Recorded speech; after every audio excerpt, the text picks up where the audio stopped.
हाँ, अस्सलाम वालेकुम। This is sir Mohammad Hamza है फ्रॉम अकाउंटिंग। सो आज हम ये जून 2020 के पेपर 33 और इवन पेपर 31 भी सेम पेपर ही है। उसमें से हम क्वेश्चन 6 एक्टिविटी बेस्ड कॉस्टिंग का अटेम्प्ट करेंगे। अब एबीसी कॉस्टिंग में मैंने कोई लेक्चर वीडियो इसलिए नहीं बनाई क्योंकि इसके जो कॉन्सेप्ट्स हैं, एक तो वो है ही कुछ ब्रीफ कॉन्सेप्ट्स हैं, और वो क्वेश्चन देखने से ही बेहतर क्लियर होते हैं। अगर मैं सिर्फ ऐसे ही थ्योरेटिकली कुछ कॉन्सेप्ट्स इसके डिस्कस करूँ तो उसके बगैर आपको तो क्वेश्चन के बगैर आपको इतना क्लियर नहीं होगा। इसकी कोई स्पेसिफिक एग्जांपल करने का कोई इसलिए फ़ायदा नहीं, क्योंकि पास्ट पेपर में इसके काफ़ी क्वेश्चंस हैं रीसेंट पेपर्स में, और majority of the questions are quite easy and the number of tricky questions is quite लो।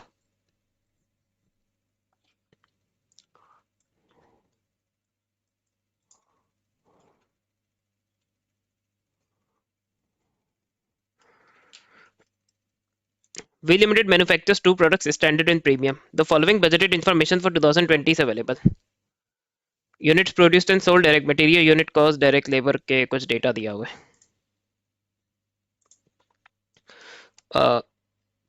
लेकिन थोड़ा सा डिस्कस कर लेते हैं कि एक्टिविटी बेस्ड कॉस्टिंग होती क्या है।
तो देखिए, जो आपने एब्जॉर्प्शन कॉस्टिंग पढ़ा है ना एएस में, उसी का थोड़ा सा और एएस का थोड़ा सा और एक्यूरेट वर्जन है। अब एब्जॉर्प्शन कॉस्टिंग में आप लोगों ने ये भी स्टडी किया होगा एएस में कि फिक्स कॉस्ट और अपॉर्शन और are charge to products on the basis of machine hours और लेबर आवर्स ओनली, या कभी कभी वो जो यूनिट प्रोड्यूस्ड है उसके अकॉर्डिंग पे भी फिक्स कॉस्ट प्रोडक्ट्स पे चार्ज करवा देता है।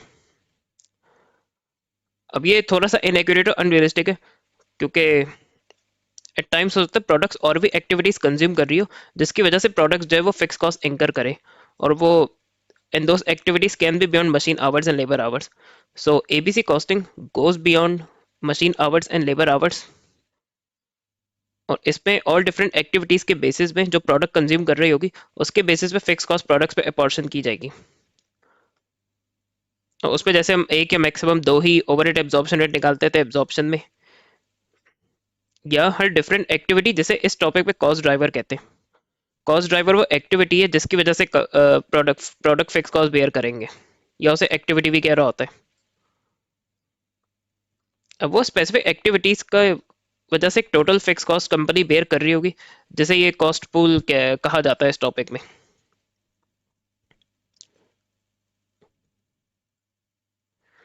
तो इसमें हर डिफरेंट एक्टिविटी या कॉस्ट ड्राइवर के लिए अलग सेपरेट ओवरहेड एब्जॉर्प्शन रेट्स निकलेंगे, जैसे एक्टिविटी एब्जॉर्प्शन रेट भी कहते हैं, और उसको फिर हम यूज करेंगे प्रोडक्ट्स पे फिक्स कॉस्ट डिस्ट्रीब्यूट करने के लिए।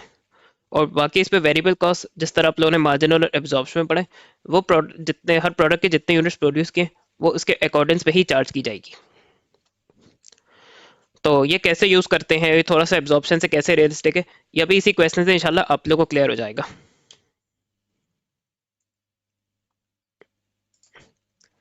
Units produced and sold, direct materials, unit cost. अच्छा, डायरेक्ट लेबर के आवर्स पर यूनिट और रेट पर आवर है। और ये एएस में आप लोगों ने मार्जिनल कॉस्टिंग में भी क्वेश्चंस किए होंगे, और कभी कभी एब्जॉर्प्शन में, कि एट टाइम्स हमें पर यूनिट कॉस्ट खुद निकालनी पड़ती है। अब एक यूनिट पे 3 आवर्स लग रहे हैं और पर आवर रेट 18 है, तो 3 को 18 से मल्टीप्लाई कर देंगे तो per unit cost, per unit labour cost आ जाएगी। इसी तरह प्रीमियम के लिए एक यूनिट पे 5 आवर्स लग रहे हैं, उसको पर आवर रेट से करा देंगे तो प्रीमियम की पर यूनिट लेबर कॉस्ट आ जाएगी। बट ऑब्वियसली मटेरियल और लेबर वेरिएबल कॉस्ट होंगे. Budgeted factory overheads are to be allocated to products on the basis of direct labour hours. Labour hours के बेस पे फिक्स कॉस्ट चार्ज कराएगा तो ये absorption costing है.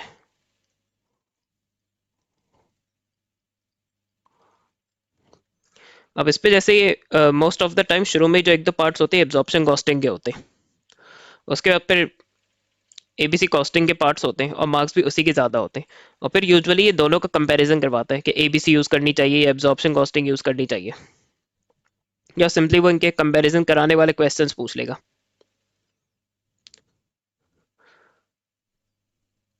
तो इसमें एब्जॉर्प्शन की बहुत स्ट्रॉन्ग नॉलेज होना जरूरी नहीं. अगर आप लोग को एक हद तक भी एएस से एब्जॉर्प्शन कॉस्टिंग याद है तो आप लोग को बिल्कुल भी इसमें कोई प्रॉब्लम नहीं होगी. और वैसे इसमें थोड़ा कॉमन सेंस भी है. तो calculate the total production cost and the unit cost for each product.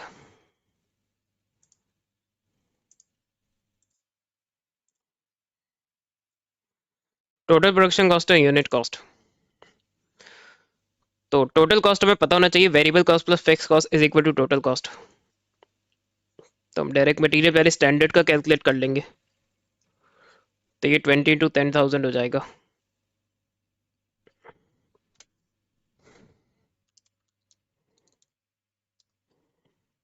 तो ये 200,000 हो गई.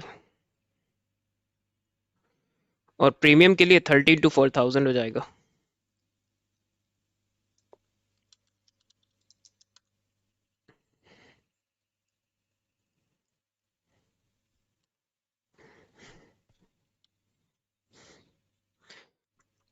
इसके बाद डायरेक्ट लेबर के लिए हमें पर यूनिट निकालने पड़ेंगे इसके.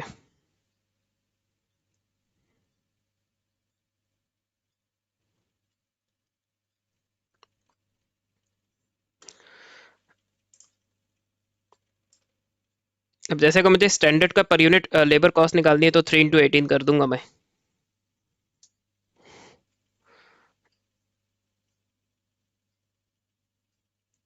तो इसकी 54 हो जाएगी.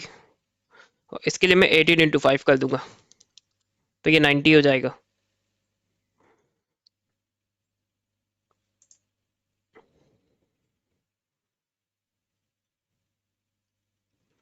तो 54 into 10,000 हो जाएगा स्टैंडर्ड के लिए. 540,000.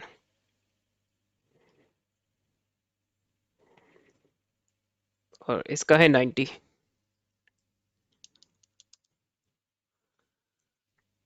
यहाँ हो जाएगा 90 into 4,000.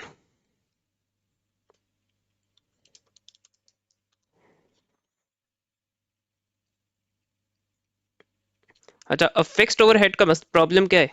अगर फिक्स कॉस्ट पर यूनिट दे दी होती तो आसान हो जाती जिंदगी. लेकिन ये फिक्स कॉस्ट पर यूनिट दी नहीं है.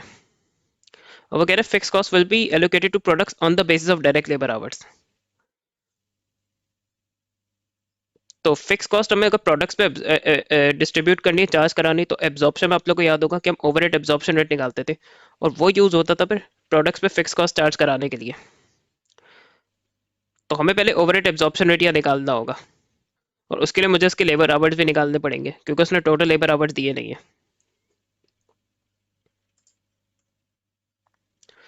तो ओवरहेड एब्जॉर्प्शन के लिए budgeted overheads divided by budgeted activity.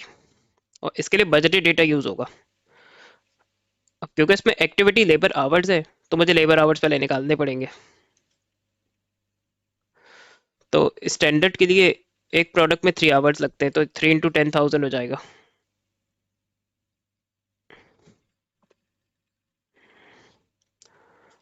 और प्रीमियम के लिए एक प्रोडक्ट पे 5 आवर्स लगते हैं.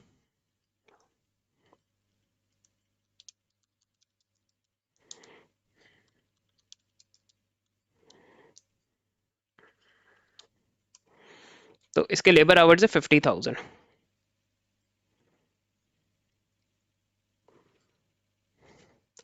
अब मैं यहाँ ओ का निकाल लूंगा. हमारी बजटेड फिक्स कॉस्ट है 240,000.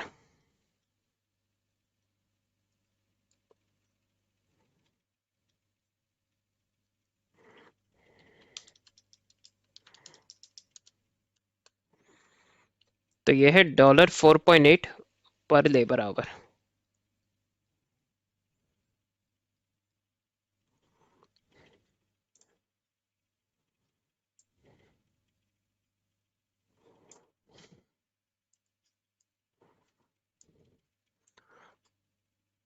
अब मुझे ये पता है कि 3 into 10,000 करूँगा, इसके 30,000 आवर्स होंगे, तो 4.8 को मैं 30,000 से करवा दूंगा।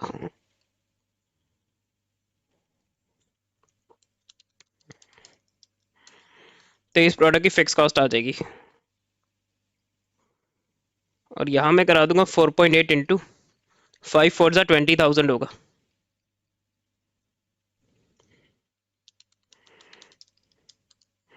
तो ये आ गया 96,000। और ये तो वेरीफाई भी कर सकते हैं कि आप लोगों ने फिक्स कॉस्ट प्रोडक्ट्स पे सही डिस्ट्रीब्यूट की है या नहीं। अगर मैं 144 + 6 करूँ, 144 + 96, माई बैड, तो ये 240,000 आ रहा है। इसका मतलब फिक्स कॉस्ट मैंने प्रोडक्ट्स पे सही डिस्ट्रीब्यूट की है।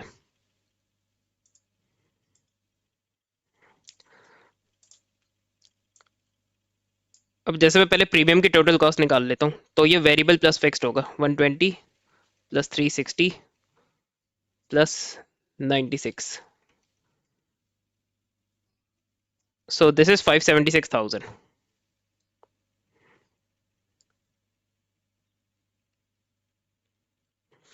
और इसी तरह स्टैंडर्ड के लिए मैं इन तीनों को ऐड कर लूंगा, वेरिएबल प्लस फिक्स को, तो उसकी टोटल कॉस्ट आ जाएगी।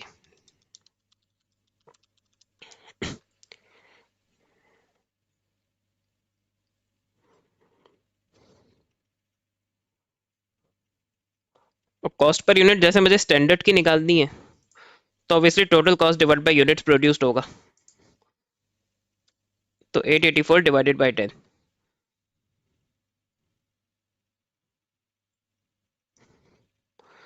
तो इसकी 88.4 हो गई।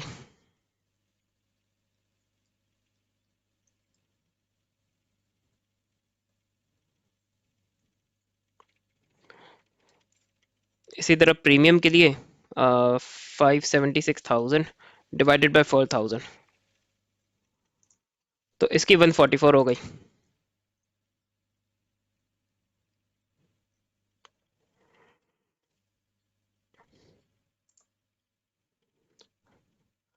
We limited normally adds 40% to the cost of the each product to set the selling price. और ये एब्जॉर्प्शन में भी आप लोगों ने किया होगा, cost plus markup is equal to selling price होता है। मार्जिनल में भी इवन चीज कॉन्सेप्ट टेस्ट हो जाता है। तो हमने यहाँ जो कॉस्ट पर यूनिट निकाल दी, अगर मैं उसमें 40% मार्कअप अप्लाई कर दूं, तो मेरी सेलिंग प्राइस आ जाएगी।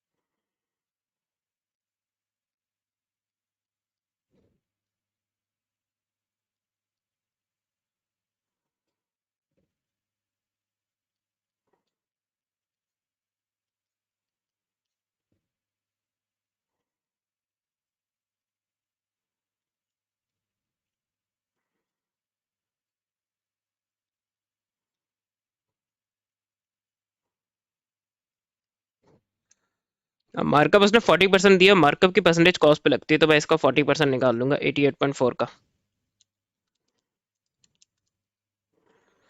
तो ये दैट विल बी 35.36। इसकी चलिए सेलिंग प्राइस निकाल लेते।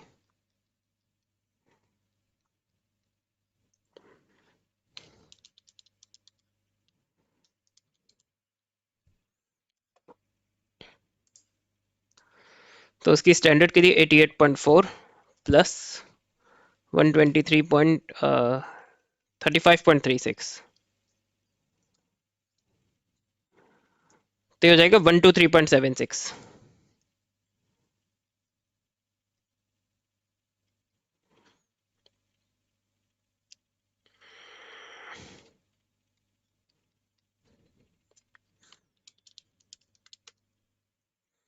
तो ये हो जाएगा 57.6।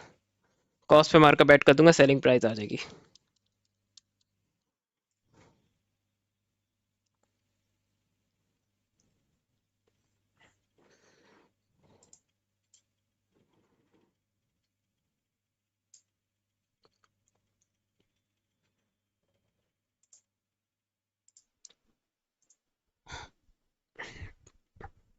अब रियल डील्स में अब स्टार्ट होगी इस क्वेश्चन में. V Limited is considering implementing an activity-based costing system. The management accountant has prepared the following cost analysis. अब देखिए जो ऊपर टोटल फिक्स कॉस्ट है वही इसने यहाँ भी दी है. टोटल आपका 240,000 है. लेकिन अब देखिए उसने वो फिक्स कॉस्ट ब्रेकअप में दी है. मटेरियल हैंडलिंग की फिक्स कॉस्ट है, मशीन सेटअप की फिक्स कॉस्ट है और इंस्पेक्शन की फिक्स कॉस्ट है. अब आप ये देख सकते हैं कि मटेरियल हैंडलिंग की फिक्स कॉस्ट प्रोडक्ट जो है वो परचेस ऑर्डर्स की वजह से बेयर कर रही है. मशीन सेटअप की कॉस्ट कंपनी को नंबर ऑफ सेटअप्स की वजह से, यानी जितनी बार मशीन सेटअप कर रहे हैं प्रोडक्शन के लिए. और इंस्पेक्शन दो नंबर ऑफ यूनिट्स प्रोड्यूस पे, नंबर ऑफ यूनिट्स प्रोड्यूस करने की वजह से इंस्पेक्शन की कॉस्ट आ रही है. इंस्पेक्शन के लिए यूजुअली नंबर ऑफ एम्प्लॉयज भी होता है.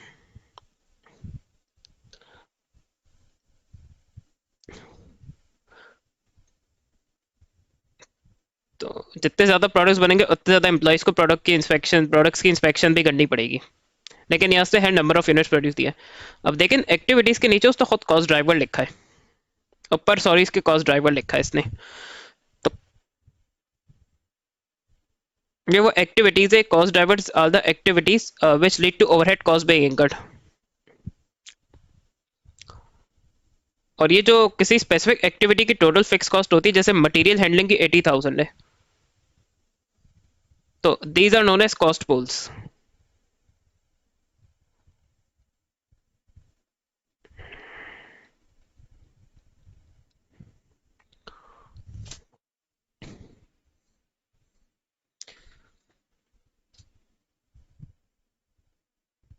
तो अब इस बार से मशीन आवर से लेबर आवर से आप खुद देख सकते हैं कि इन एक्टिविटीज के बेसिस पे फिक्स कॉस्ट प्रोडक्ट्स पे अपॉर्शन की जाएगी एबीसी कॉस्टिंग में.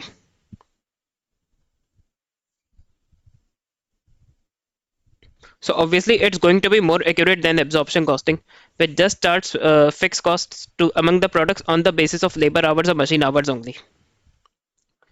तो उसके थ्योरी के पार्ट भी हम फॉर श्योर अटेम्प्ट करेंगे, लेकिन पहली प्रायोरिटी हम कैलकुलेशन के पार्ट्स को देंगे. क्योंकि आप लोग इसी के लिए क्यूरियस होंगे कि एक्टिविटी बेस्ड कॉस्टिंग की कैलकुलेशंस होती किस तरह है. Calculate the total production cost and unit cost for each product if ABC is used. So let's start.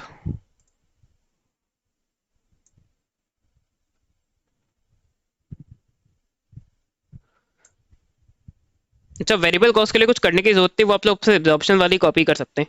जो मेन डिफरेंस एबीसी में एब्जॉर्प्शन और एबीसी में होगा वो obviously fix cost different charge होगी दोनों प्रोडक्ट्स में. तो पहले हमें क्या करना होगा,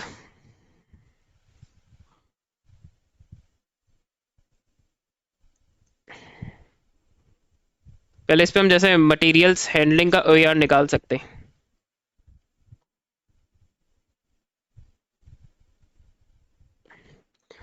तो मटेरियल हैंडलिंग की कॉस्ट 80,000 है. और इस पे देखिए क्योंकि पूरी कंपनी के लिए मटेरियल हैंडलिंग कॉस्ट 80,000 है, तो उस पर हम सब किसी इसका ओवरहेड एब्जॉर्प्शन रेट निकालने के लिए हम सब किसी एक प्रोडक्ट का परचेज ऑर्डर नहीं लेंगे, बल्कि हम कंबाइंड लेंगे. अगर मैं ये दोनों प्रोडक्ट्स के परचेज ऑर्डर सेट कर दूं तो पूरी कंपनी के परचेज ऑर्डर्स आ जाएंगे या पूरी कंपनी का कॉस्ट ड्राइवर आ जाएगा. तो 30 + 10 विल बी 40. तो ये पूरी कंपनी की एक्टिविटी से होगा.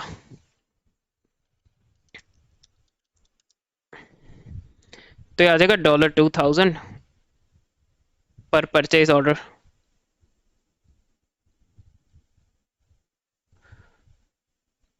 इसी तरह machine setup,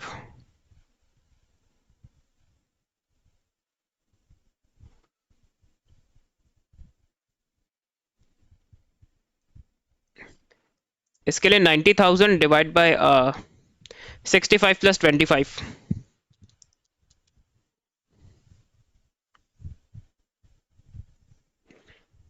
65 + 25 is going to be 90.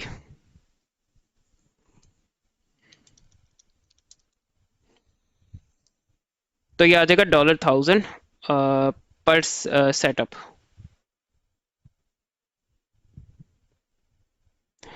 इसके बाद लास्ट है इंस्पेक्शन.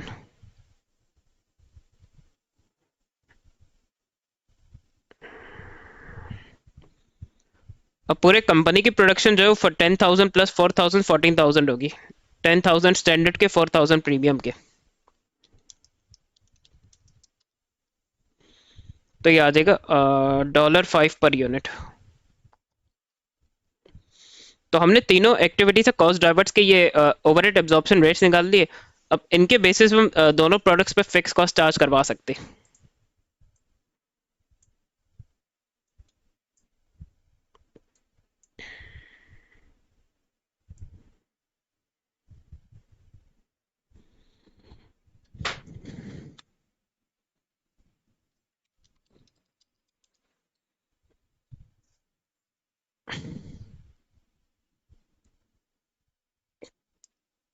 तो ये 200,000 ही आ जाएगी। ये ऊपर से 120,000 कॉपी हो जाएगा। डायरेक्ट लेबर पे हम ऊपर से कॉपी कर लेंगे।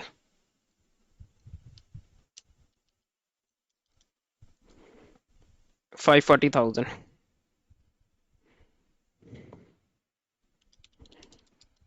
ये हो जाएगा 360,000। अब मशीन हैंडलिंग के लिए हम क्या करेंगे?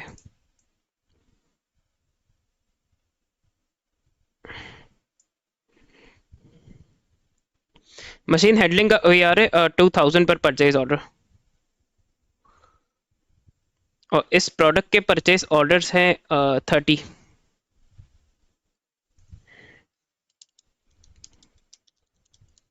तो ये हो जाएगा 60,000। इसी तरह इसके लिए 2,000 इंटू 10 कर देंगे।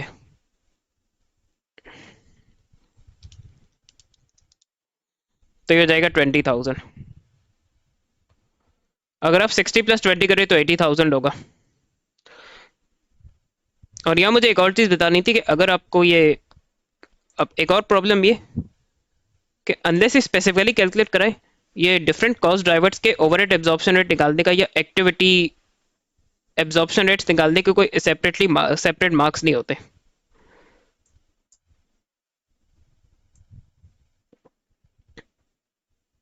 मार्क्स इसमें जो है वो जो प्रोडक्ट, दोनों प्रोडक्ट्स की फिक्स कॉस्ट निकालेंगे उसके होते।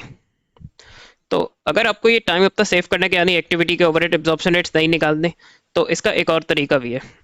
उसके लिए आपको थोड़ा सा कैलकुलेटर अपना स्मार्टली यूज करना होगा। अब जैसे मशीन इसकी मशीन है, मटेरियल हैंडलिंग की टोटल कॉस्ट 80,000 है।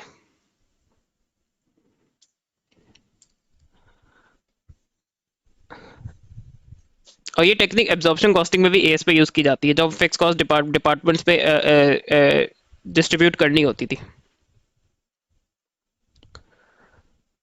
अब देखिए जो स्टैंडर्ड प्रोडक्ट है इसके परचेज ऑर्डर 30 है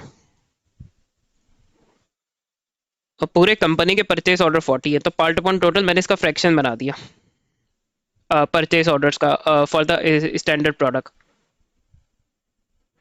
तो इस तरह भी देखिए हम 60,000 निकाल सकते हैं। और इसी तरह इसी 80,000 का अगर मैं 10/40 करूं तो आ गई। तो इस तरह भी आप लोग अगर कर ले तो अपना टाइम बचा सकते हैं।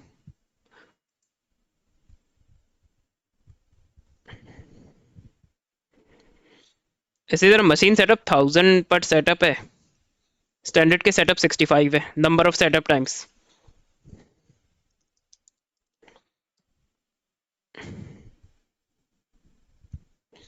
तो इसका हो जाएगा 65,000।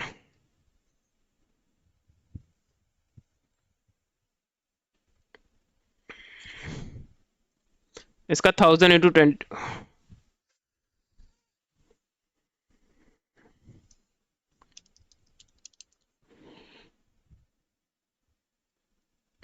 इसका हो जाएगा 25,000। और चलो मैं मशीन सेटअप आपको वो भी ये भी करके दिखा देता हूँ कैलकुलेटर में, कि अगर डायरेक्ट करना हो without calculating overhead absorption rate.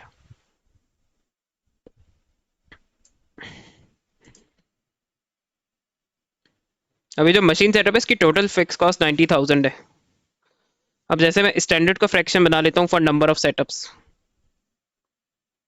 तो इसका 65/90 हो जाएगा।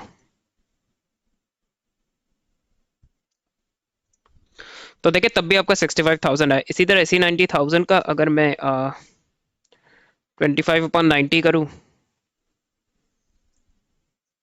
तो 25,000 आ गया। अब रहता है इंस्पेक्शन।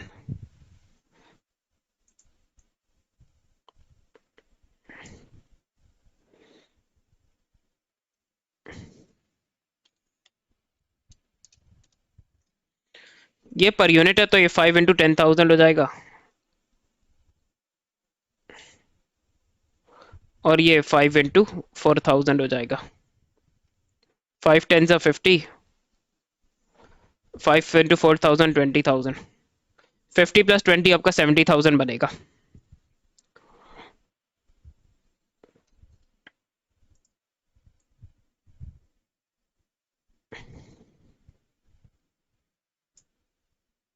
और इसमें देखिए एक और चीज़ ऑब्जर्व करने की है कि जो स्टैंडर्ड प्रोडक्ट है उसकी एक्टिविटी ज़्यादा है, उसके यूनिट्स भी ज़्यादा प्रोड्यूस हुए हैं, उसके मशीन सेटअप, उसके लिए मशीन भी नंबर ऑफ सेटअप ज़्यादा करने पड़े ताकि वो प्रोड्यूस किया जा सके, उसके परचेज ऑर्डर भी ज़्यादा है। तो जिस प्रोडक्ट के कॉस्ट ड्राइवर्स या एक्टिविटीज़ ज़्यादा होंगे, आप यह देख सकते हैं कि उस प्रोडक्ट पे फिक्स कॉस्ट ज़्यादा चार्ज हुई है। जिस प्रोडक्ट के कॉस्ट ड्राइवर्स या एक्टिविटीज़ कम है उस पर फिक्स कॉस्ट कम चार्ज हुई है।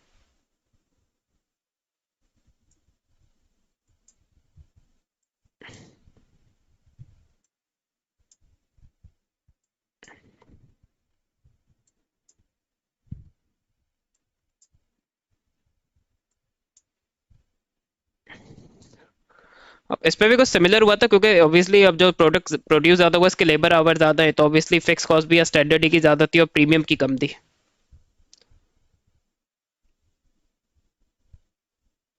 और जब पर यूनिट कॉस्ट इसकी कम है क्योंकि उसके यूनिट ज़्यादा प्रोड्यूस हुए तो टोटल कॉस्ट ज़्यादा यूनिट्स पे स्प्रेड हो गई है। इसके यूनिट्स कम प्रोड्यूस हुए तो इसकी कॉस्ट जो है वो कम यूनिट्स पे ही स्प्रेड हो पाई, तो इसीलिए इसकी स्टिल पर यूनिट कॉस्ट ज़्यादा है एब्जॉर्प्शन में। एबीसी में अभी हम करेंगे कैलकुलेट।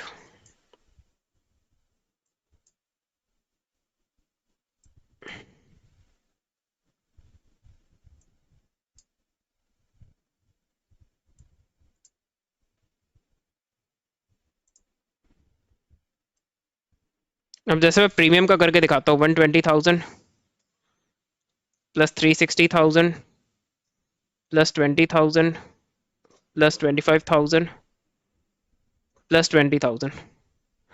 मल्टीपल फिगर्स एक बार क्रॉस चेक भी जरूर कर ले। 120 +360 +20 25 20, तो इसका है 545,000।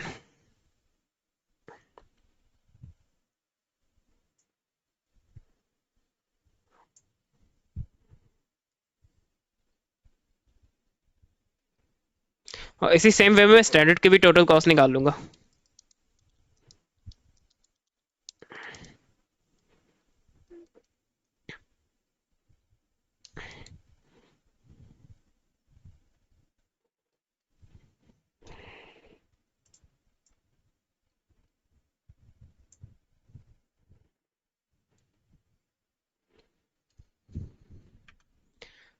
जैसे मुझे स्टैंडर्ड की per unit cost as per ABC निकालनी, तो एबीसी जो टोटल कॉस्ट आई है स्टैंडर्ड की 915,000, उसको डिवाइड कर देंगे 10,000 से, 91.5।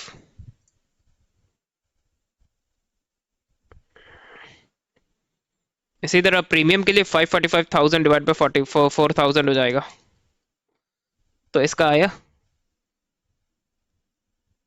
136.25। तो दैट्स व्हाट आप लोग को एबीसी कॉस्टिंग में यूजुअली करना होता है। और इसके मेजोरिटी क्वेश्चन ऐसी सेमी टाइप के, इवन अगर थोड़े से ट्रिकी भी है, कुछ एक दो क्वेश्चन है जो थोड़े और ज़्यादा ट्रिकी है, लेकिन करना उस पर भी कुछ यही है। तो वो भी इंशाल्लाह मैं कवर करूंगा यहाँ चैनल पे। अब एज पर एबीसी हमें सेलिंग प्राइस निकाल दी, तो जो एबीसी कॉस्टिंग से टोटल कॉस्ट पर यूनिट आई है उस पर मार्कअप अप्लाई करके सेलिंग प्राइस निकाल लेंगे। अच्छा, अब यहाँ एबीसी कॉस्टिंग के लिए उसने मेंशन नहीं किया कि वो कितना परसेंट का मार्कअप यूज करेगा, तो अगर उसने नहीं बताया तो इसका ना उसने मार्कअप चेंज नहीं किया, तो जो प्रीवियसली मेंशन मार्कअप है वही हम यहाँ एबीसी की कॉस्ट पर यूनिट पे भी यूज कर देंगे। एट टाइम्स ये भी पॉसिबल है कि वो एबीसी कॉस्टिंग अगर यूज करने जा रहे हैं तो उसके लिए वो अलग से मार्कअप बताएं, तो उस पर फिर एबीसी वाला ही मार्कअप यूज कीजिएगा, वरना ये जो एक ही मार्कअप मेंशन है इसी को यूज कर लेंगे।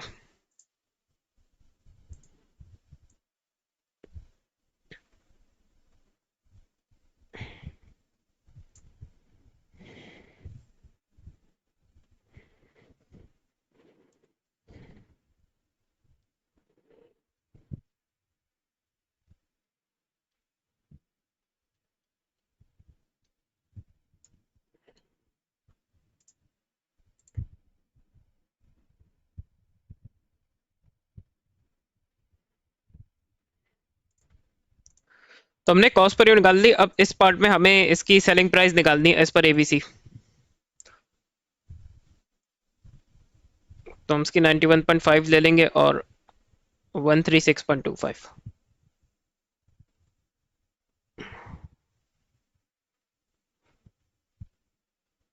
अब ये 91.5 पे हम 40% लगा देंगे।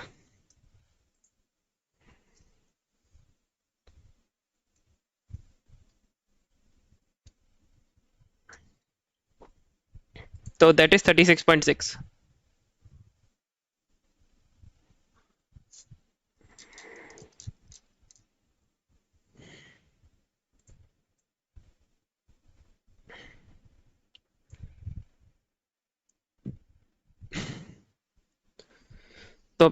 तो ये जो आंसर है कैलकुलेटर का, इस पे मैं ऐड कर दूंगा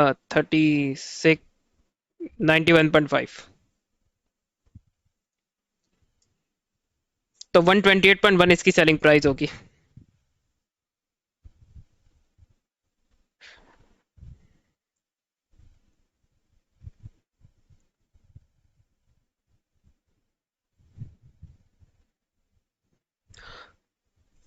इसी तरह हम प्रीमियम की भी सेलिंग प्राइस निकाल लेंगे।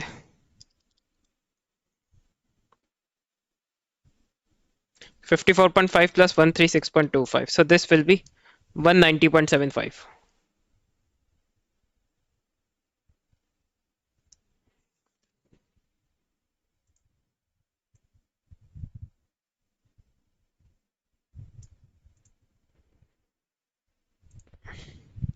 Explain the difference in the total production cost for each product in respect of A and E।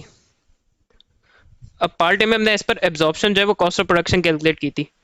Part ई में हमने as per ABC cost total cost calculate की थी।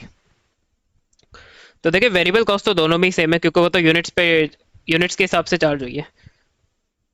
जो दोनों मेथड्स में कॉस्ट ऑफ प्रोडक्शन में डिफरेंस आया वो फिक्स्ड कॉस्ट की वजह से आया है।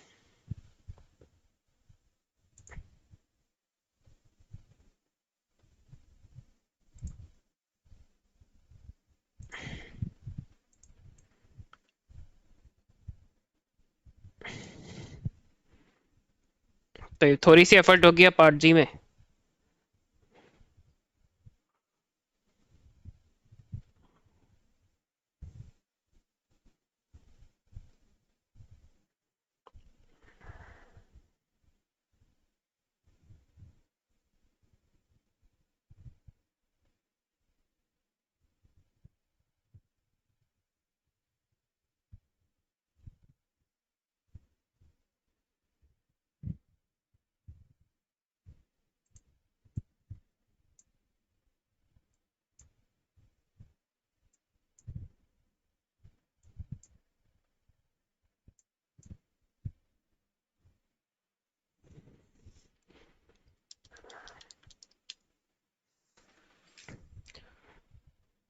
अब दोनों केस पर मुझे जैसे इसकी एज पर एबीसी कॉस्ट निकालनी है। तो एबीसी के मैं से फिक्स कॉस्ट ऐड करूंगा भी क्योंकि उसी की वजह से डिफरेंस आएगा। 60 प्लस 65 प्लस 50, तो दैट इज 175,000।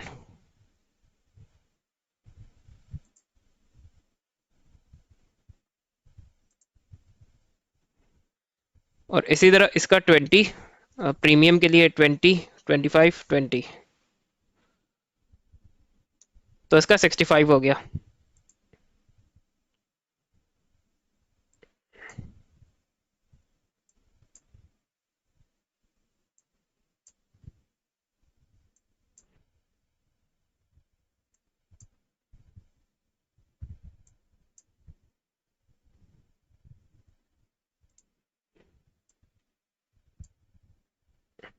इसी तरह अब यहाँ मैं से इसकी फिक्स कॉस्ट लूंगा। इसकी 144 है, इसकी 96 है।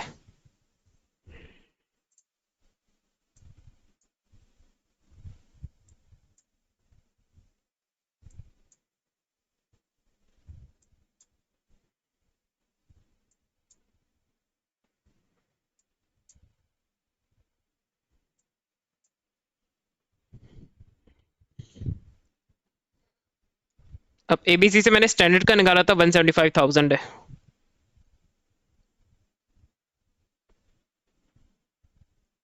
और इसका 65,000 है। इसी तरह एब्जॉर्प्शन से इसका 144,000 है। और प्रीमियम का 96,000 है।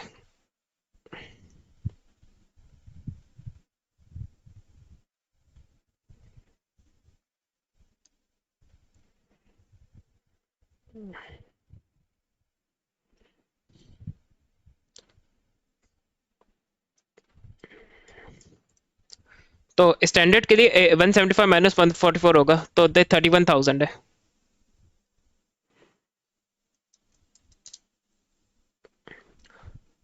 तो इसकी देखिए फिक्स कॉस्ट इंक्रीज हो रही है स्टैंडर्ड की, जबकि प्रीमियम की डिक्रीज हो रही है।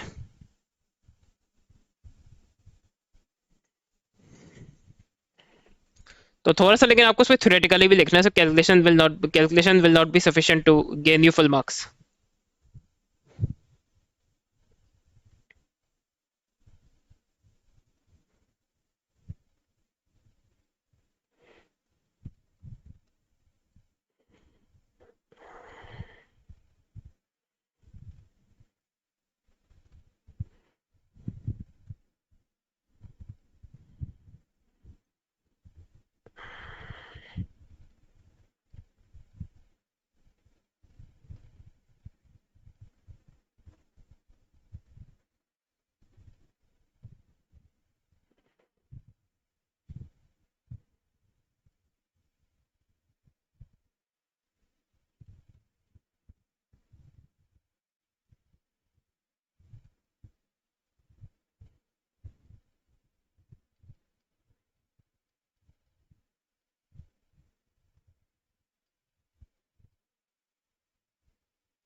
अब देखिए स्टैंडर्ड की एक्टिविटी ज्यादा है तो उसकी फिक्स कॉस्ट इंक्रीज होगा एबीसी में।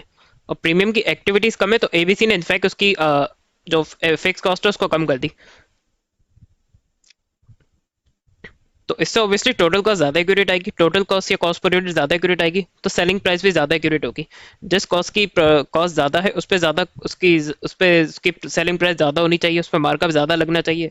जिस प्रोडक्ट की कॉस्ट कम है तो उस पर मार्कअप भी कम हो जाएगा तो उसकी सेलिंग प्राइस कम चार्ज होगी।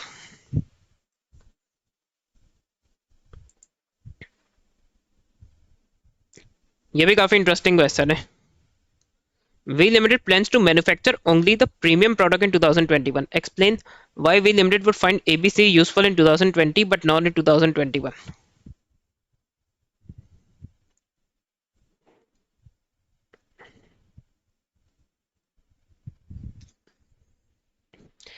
तो ये काफी इंटरेस्टिंग क्वेश्चन है। इसमें एक चीज देखिए, एब्जॉर्प्शन की तरह ना एबीसी भी तभी यूजफुल होगा अगर हमें मल्टीपल प्रोडक्ट्स पे फिक्स कॉस्ट डिस्ट्रीब्यूट करानी है।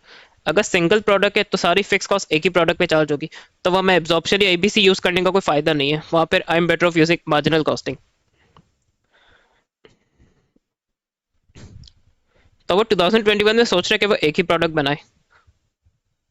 तो जो भी मैंने एक्सप्लेन किया उसी से इसका आंसर हो जाएगा।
अच्छा, फिर है define the term cost driver.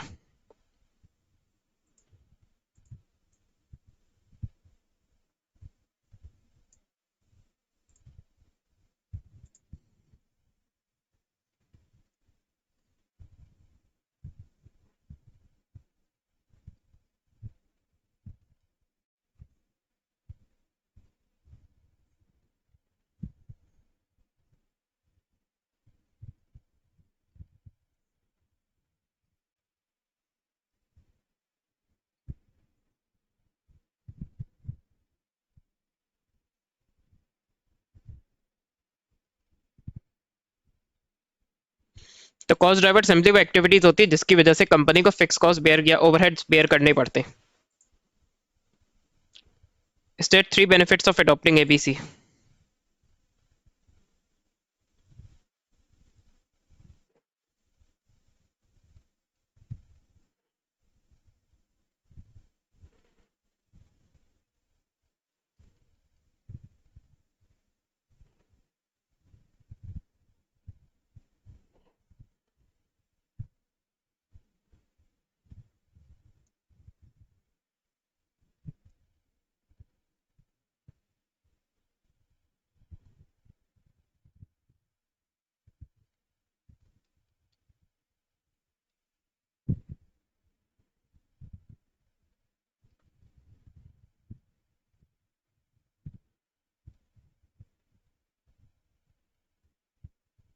तो एक तरीके से एक्यूरेट टोटल कॉस्ट आती है।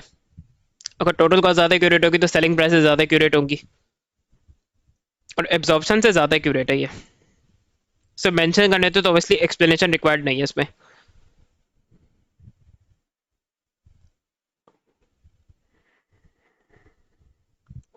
तो आई होप आप लोग को क्लियर हुआ होगा कि एक नॉर्मल क्वेश्चन कैसे करना है एक एबीसी कॉस्टिंग का। अल्लाह हाफिज़।